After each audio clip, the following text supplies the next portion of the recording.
not to get too dejected. I remember, not to be a name dropper, but if you're going to drop a name, might as well be Becky Lynch's name.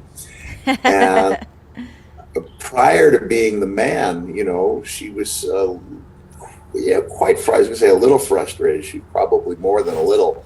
And I remember talking to her on the phone, and I was,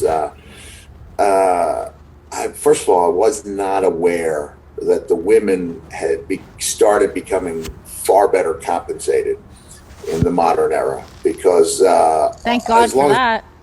Yeah, really, as long as I've known Jonathan Coachman, I only had one argument. That's when he was maligning the good name of Stacy Keibler, because Stacy didn't want to come back. She wanted to do other things. And so I cut, what we in the trade call a promo on Coach about how, unlike those guys, the women didn't have their travel, they didn't get the rental cars or hotels paid for.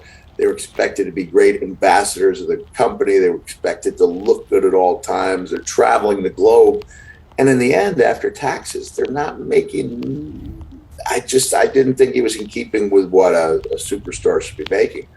So I was telling Becky, you need to, don't rule out the independents. You might feel like a great weight is off your shoulder.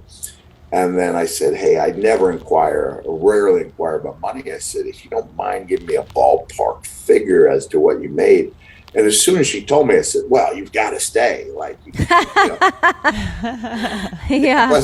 I was so happy that the finances had picked up. But I remember the advice I gave her was, be patient and be ready. And then I gave her a story about me in Memphis in 1980.